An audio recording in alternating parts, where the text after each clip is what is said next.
episode just 4. picking up We after still don't episode have a 3. name yet, but we'll be posting. And just to be clear, yes, we are doing this all in one day for the first several episodes because we have the time right now, and it just makes sense. And we're kind to of us. And these first few episodes are just kind of background where we were and getting you up to date on with his disability, so you kind of know a little bit more about us and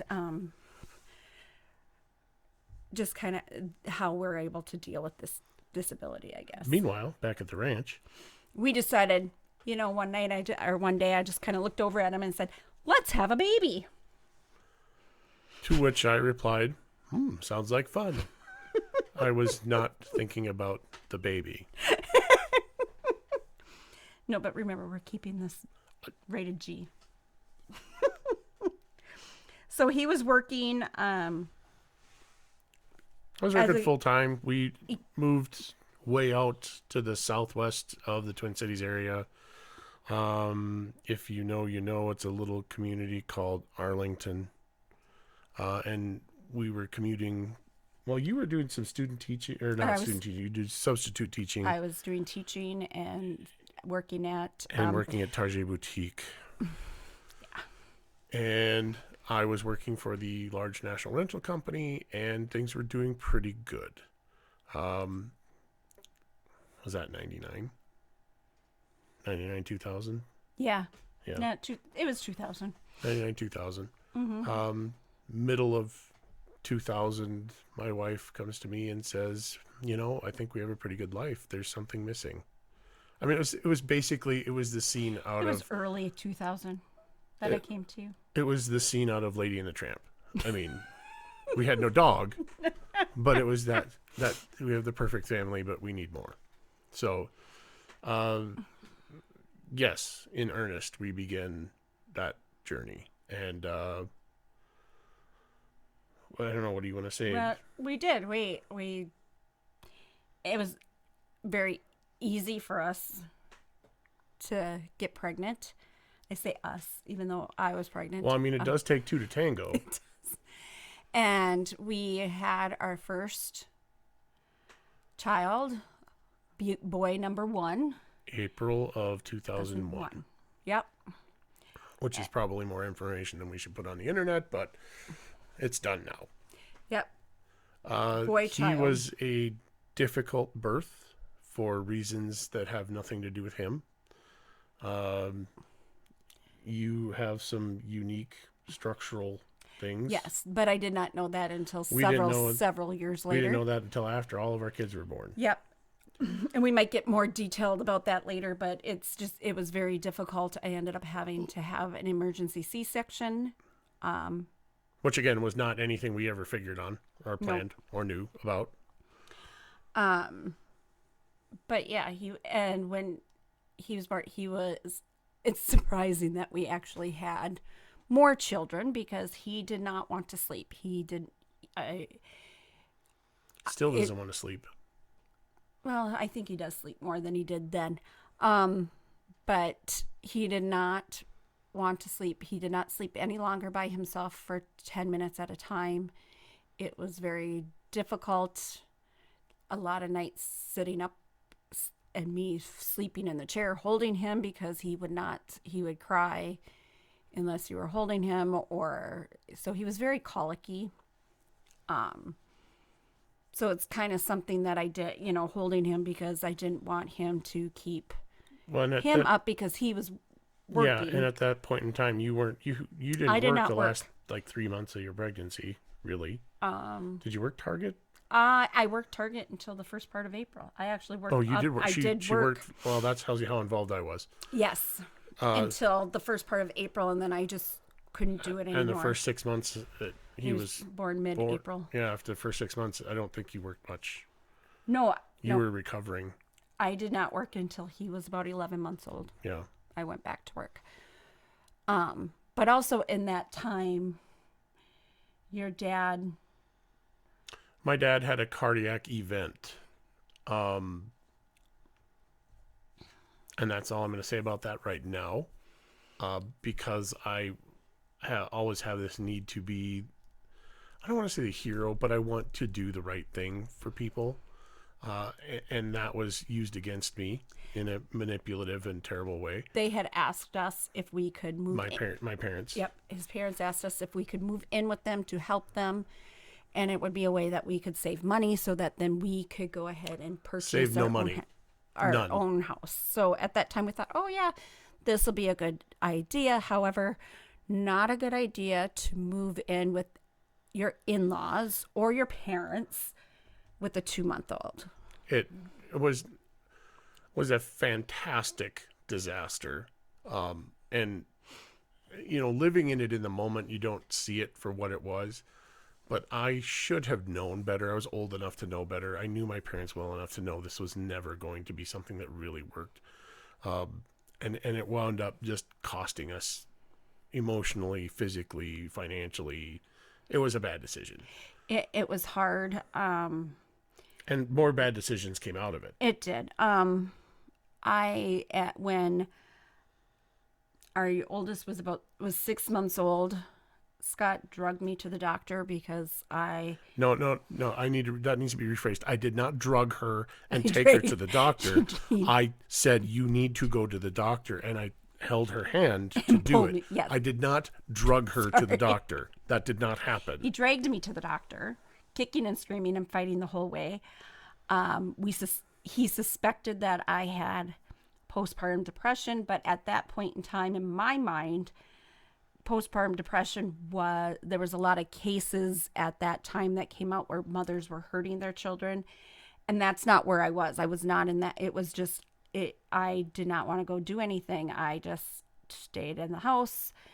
I can't think of names right now, but around that time there were so many cases of women who, and that was more of a hurt their comes children, out, and it killed was their more, children. It was not. It was a more of a, because there's postpartum depression and then there's postpartum psychosis. Yes, and there was no differentiation in the media at that point. And we were too dumb to really open up a book. I mean, I'm just gonna. And it wasn't talked about. It's still not something that's talked about. So I had been diagnosed with postpartum depression on September 10th, 2001. And we all know what happened the next day, September 11th, 2001. I had changed jobs again. I was no longer working for the National Rental Company. I was working for a company that sold and serviced ice arena equipment. And my job was to be the service tech, one of two, for the 34 western states of the United States. So that was our territory, and there were two of us that covered it. So he had taken Monday off to go to the doctor's appointment with me, and there they prescribed me some medication, and we set up a plan that every day, I was going to force myself to get up and go out, whether it was just going out and going for a walk, but going and doing things and taking medication. So Tuesday came and he went back to work, and he had to get up early because he had to go catch a flight. I was supposed to fly from Minneapolis to Detroit that day. And so I wake up doing that. I took my medication. I was sitting there nursing our child and turned on the TV like I always did in the morning. And then, of course, that's 9/11. And I watched the news report, and I watched the second plane come and hit the second tower live, because nobody knew what was going on. And it was a very rough morning. And needless to say, I did not go out for a walk that day because I couldn't get a hold of him. He was supposed to be in a plane. And of course, I couldn't find his flight information. And of course, you can't get a hold of anybody because cell phones, everybody was trying to get a hold of everybody. So that was not a good thing for me. But we made it through that. It was, he was working long hours at that point, time and traveling. He was working 50 to 60 hours a week, and sometimes gone Sunday night to Friday. I finally we decided I was going to get a job, because getting a job that would give me something to do. However, we had always been very wanting to not put our kids in daycare. We wanted to be able to, you know, raise them. And be a stay-at-home mom. Let's But take a little rabbit trail. Our approach to parenting is we are raising adults. I'm not raising children.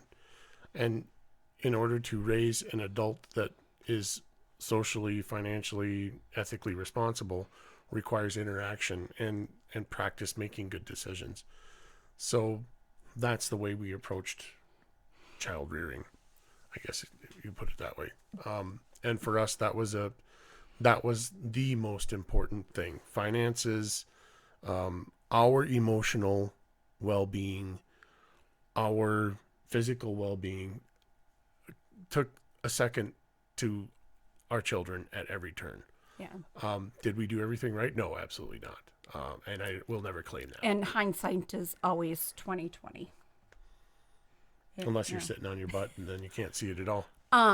But so we talked about it, and I looked for jobs. However, rather than teaching jobs, I looked at getting jobs working at a daycare center. So I looked at getting jobs, rather than teach in the teaching field, going and getting a job, looking at possible daycare centers, because a lot of the daycare centers, they were daycare centers slash, not schools, but learning centers. Right. And Kitty carousel. many different ones. I'm naming So names. Sorry, internet. you're not supposed to name names. I did. So I applied because She I didn't could work use, there. That's the kind of place she was looking at. So I looked at doing that, because then my child could be there. I knew what was going on. I could be there if he needed, got hurt, whatever. We are hands-on parents, I guess is what they would say. And so I found a job. We're about 3 steps below helicopter.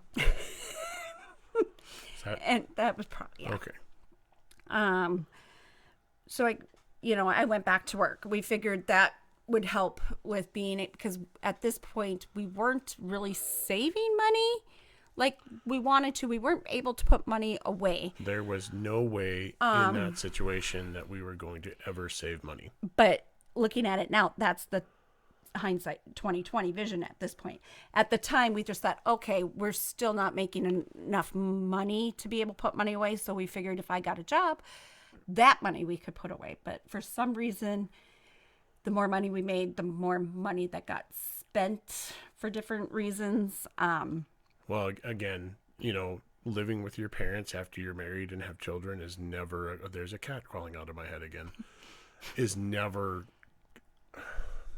in our situation, it was never going to work. And that has to do with the personalities involved. It has nothing to, I'm sure there are people that can make it work. I have a cousin that made it work until he got married. So, I mean, it's possible. It did not work for us. It was never going to work for us. And it drove us in directions and to make poor decisions that, knowing now, we would have never made them. And we will discuss those at length in depth when we get to that. But just know that that's coming. So there was a lot of stuff it wasn't easy trying to figure out the mom thing or the dad thing with grandparents there. It was hard to separate that. I don't know. Oh, sorry. No, you just got real quiet. It was hard to separate that. And we realized when we were surprised with baby number 2 about a year and a half later. Let's back up a little bit. So my mom has some health issues, had health issues, continues to have health issues, that really prevented her from getting good rest and sleeping. But like me, she had the determination to work. And so she would get up early to go do her job, and she was a teacher, and she taught what traditionally would be called industrial arts or industrial technology or things along those lines. So she would be non-conventional in that role, I guess. So, good for her, yay. But she did not get good rests. And when you have a 6-month-old in your house, a 6-month-old is going to cry. That is a fact. You can't change it. And sometimes it doesn't matter how much you soothe them, hold them, cradle them, swaddle them, they're going to cry. And like we said, baby number 1 was colicky, so he did cry. He did. My mother took it upon herself to, how do I want to say this? She decided that we were ineffective at parents, and at moments literally removed my child from my wife's arms to soothe him. Of course, he wouldn't be soothed, and that just made her more angry. So there was a lot of yelling. There was a lot of upset. And on top of that,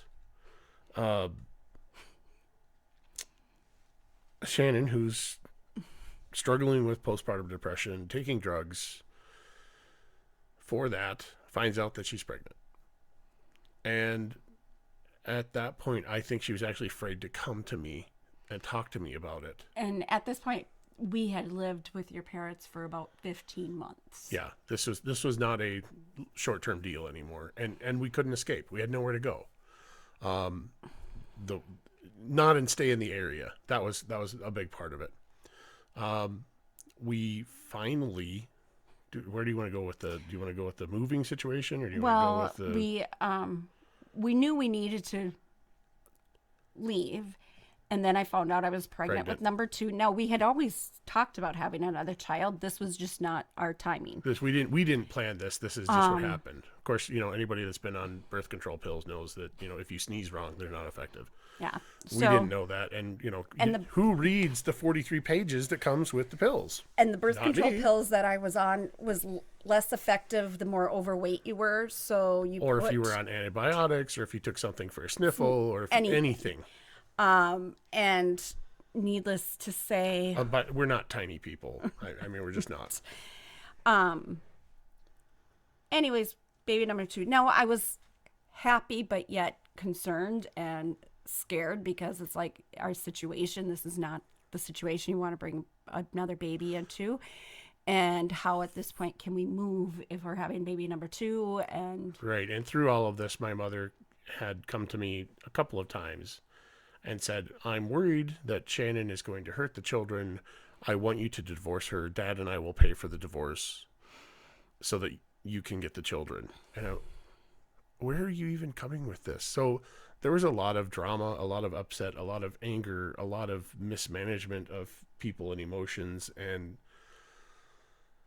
eventually it all came to a head, and we decided that we had to move out. So without any planning, without any finances, without anything, we started looking for houses. And daughter number 2, when we did in the middle of all of this, daughter 1, child number 2, which ended up being daughter, our only daughter, was born. And the kicker for this in all of this was that my mother pointed out that Shannon had gotten herself pregnant to trap me.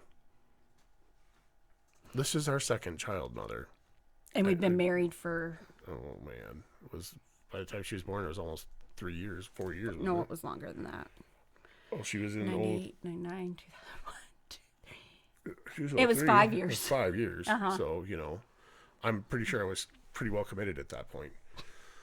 Anyway, so it's just insult to injury. It was dumb stuff, most of it. So we rushed into buying a house that we probably should not have. A house that no one should have been able to purchase, really. But we did it. It was okay. Yep, we qualified. This was a house. It was also, what was it, an hour and a half from your parents? Oh, it was almost 2. 2 hours from his parents, and which was just far enough to keep them at bay. It was about halfway between his parents and my parents, and we thought, okay, this is great. It was on a dirt road, so your dad didn't like to drive down dirt roads, so we figured, okay, this is great. Rock chips and micro scratches are not good for a Lincoln. Yep, and